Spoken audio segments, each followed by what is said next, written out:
Hello, everyone.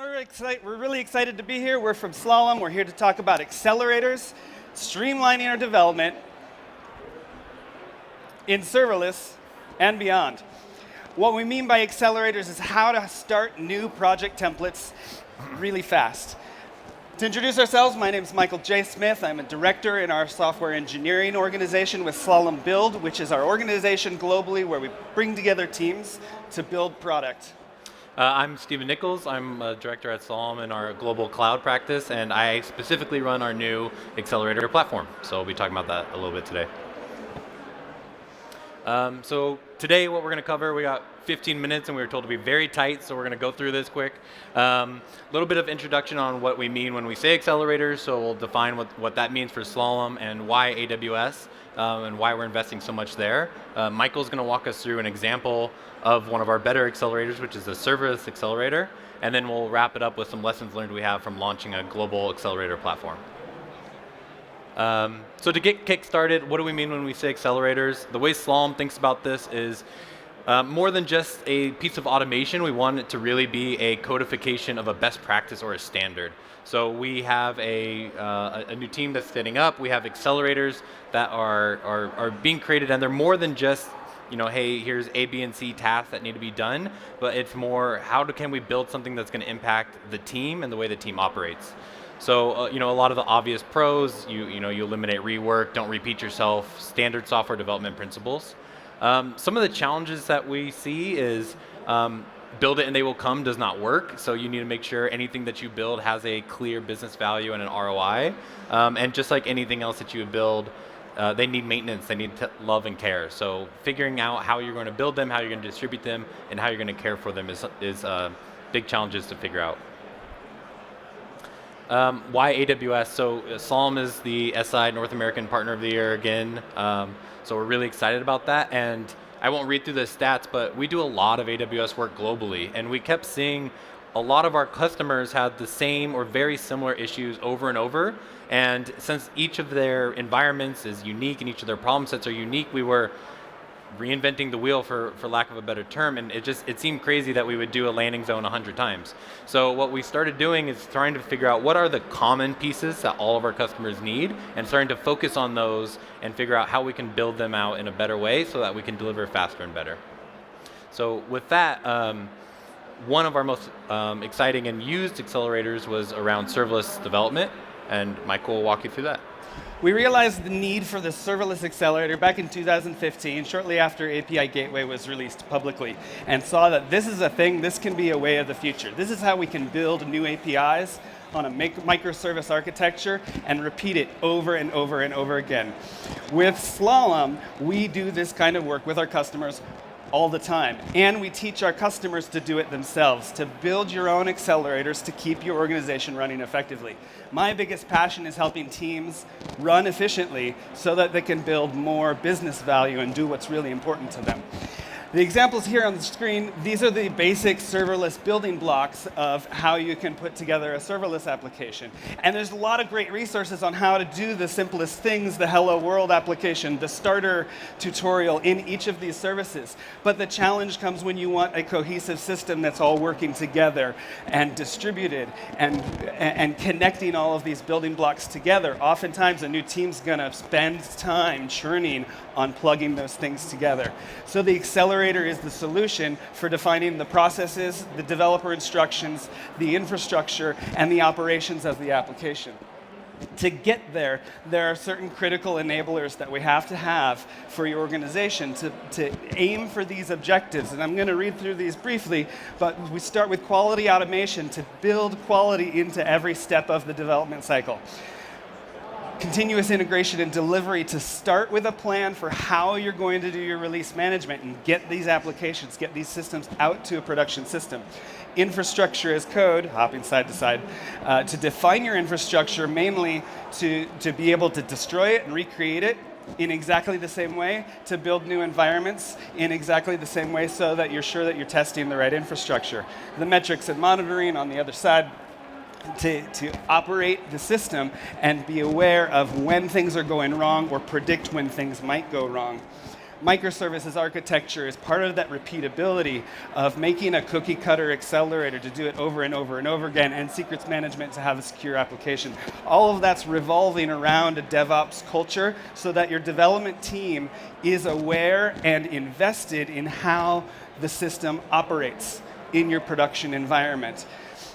That starts from before day one that you build a new system. Our serverless accelerator has been said to be what your infrastructure or your DevOps team would spend the first 6 to 8 weeks on in order to get to be able to show a demoable product. How many teams have you known that have started a sprint 0 or a sprint 1 and they've started building something but they can't demo it yet because it doesn't have an environment to release to or doesn't have a release management strategy yet? This accelerator gets you that out of the box on day one so that you can show what you're building right away. One of the artifacts of an accelerator is a reference architecture, diagrams that show this is how we put these puzzle pieces together. The thing on screen here is meant as an example, so I'm not going to read it specifically, but the serverless accelerator documents how the multiple puzzle pieces plug together with a front-end component, back-end component, microservice architecture, and authentication at each of those levels. So the components of the accelerator include diagrams, documentation, developer instructions, working code scaffolding so that they can fire off new features right away. Another thing that's been said about our accelerator is that it's like a book of riddles with all of the answers laid out. If you consider that the answer to a riddle might be a single word or a single line of code. But if you don't know the answer, it's really easy to spend days noodling on figuring it out. How many times have you sent a developer to go complete a task and they fall into a black hole and you have no idea what they're doing, you don't know why it's not done yet because they might be struggling or spinning their wheels on fixing something? The accelerator includes hundreds of problems that have been solved in this way so that you don't have to repeat that spin cycle. Another example of an artifact in our accelerator is process documentation. Again, this is meant as an example, so I'm not going to read through it, but the serverless accelerator includes process documentation for the development team on how to start from sprint planning and structure stories correctly to prepare for a continuous delivery lifecycle that includes feature branch development and feature branch deployment that does quality automation on those feature branches. It ensures that you have shippable code before you've merged the code. And once it's merged, it goes through a continuous delivery lifecycle to be automated at each environment where it gets promoted. Again, this is an example of an artifact to be built within the accelerator, and these process documentations can be modified per project team because we know every team's going to operate a little bit differently. But this gives you the scaffolding to start out, and it's easier to have conversations about where to make changes for your specific team. Another thing that's been said about our accelerator is that it's a guidebook for good process around the entire software development lifecycle. Even if you don't like the tools that are chosen in the out-of-the-box accelerator, it's probably a good idea to implement a similar process in your tool of choice. That's a key part of having a successful accelerator adoption, that we know we're not going to be able to define a standard that everyone likes. Because a really smart architect is going to have their preferred set of tools. A performing development team is going to have their own process that they want to implement. But what you can do with the accelerator is make it available so that pieces of it can be taken out and new pieces can be plugged in so that these teams can operate in their own way. And that may lead you to wanting to develop multiple flavors of an accelerator for different types of teams or different preferences. So it's important to have it kind of be available in a plug-and-play kind of style. Through this, at Slalom, we've had success with our serverless accelerator over 7 years of maintenance and enhancements, with including it on more than 250 client projects.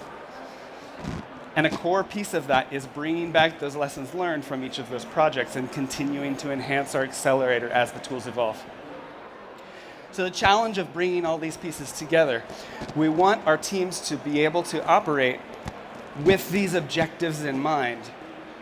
And starting out on day one, it's a lot to think about to ensure that we're operating effectively from day one of a new project. The accelerator helps us put these in line to be able to integrate them step by step through the whole process and start out with a mentality that the development team can use, knowing that they're building a product for production and it will go into operation. I'm going to touch on each of these a little bit. The CI/CD pipeline is essential to reduce time for developers to sit waiting for builds, to sit waiting for test results, to see the product, to see what they've built out in a deployed environment, to be able to show what they're working on in an interactive environment for other stakeholders to review. For example, I've built a new web page and I want my UX designer to review it. I don't necessarily need them to come look at my laptop screen. I want to be able to push it through a pipeline and send a URL for my UX designer to review it. Observability and monitoring, we can build in alarms and monitoring from the start because we know the basics of what's needed in a serverless system. We can template that, define it as infrastructure, include it in the very basic project accelerator from the start. Feature branch deployment helps make iterative development faster for every single developer on the team because they can verify what they're working on in a fully operating deployed environment and have other people interact with it and verify that what they've built meets the acceptance criteria of the feature that they're working on. This is my favorite feature of serverless architecture. Specifically in serverless, it's available because the infrastructure is so cheap. You can deploy hundreds or thousands of Lambda functions and API gateways and DynamoDB tables, as many as you want, and you're not paying for their existence, you're paying for the usage of them. So really, the cost is only limited to the tests that you're running, which you're going to do anyway. So we can use this cookie cutter example to build out all of these resources in an AWS account and actually interact with the deployed environment. All of that can be done before the code is merged, which what we say is moving our test activities to the left of the process. We're doing our human test activities as early as possible. Coding style and patterns are part of the accelerator because we include workable code for linting and examples of how the files are organized and developer instructions for here's how to build a new endpoint or here's how to add a new component into the code, and that lets them operate quickly. Quality automation I spoke on, that's incorporated at every point. Our local developer emulation is important for devs to be able to run their code before they've pushed it up. We include data security as part of the accelerator so that devs don't have to later remember that, oh, right, this is an important aspect of everything that we do. And DNS design helps with the deployment and planning across multiple environments for how to operate the system across those different endpoints.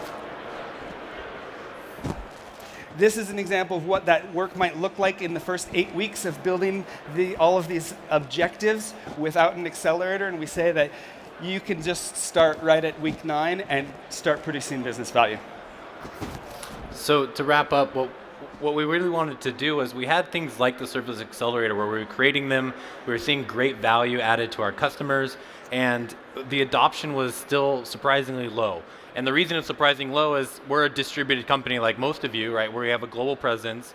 How do you get something like this into the hands of your engineers and get them to use it and get them to know it's there and get them to, even more importantly, contribute back? And so we decided to invest in this, but we didn't invest in this by creating a team and saying, hey, this team is going to build all the accelerators. That would never scale, that doesn't work. What we did is we built a inner source, open source platform within Slalom where they're curated. And what we've done is we said, hey, our engineering community is incredibly smart, they have the right things, people like Michael creating accelerators, let's just build a library for them. Let's set some pretty low, easy standards to make sure that when you go and you pull something, you know what you're going to get, it's been vetted by a community of peers, and let's make sure that we prioritize. When we launched our platform, we had the opposite problem that we thought. We thought we would have to go and find specific accelerators, but instead we had a flood of great ideas, and we had to really be careful about how we decided which ones had the highest ROI and which ones to operate first. So if you're at a global company and you're thinking about building a platform team or accelerators, hopefully this was helpful to you. That's the end. We will get demiked and we'll answer some questions on the corner if anyone has any, and the Slalom booth is over by the AWS basketball courts. We appreciate your time and love Thank to you all. talk more about accelerators.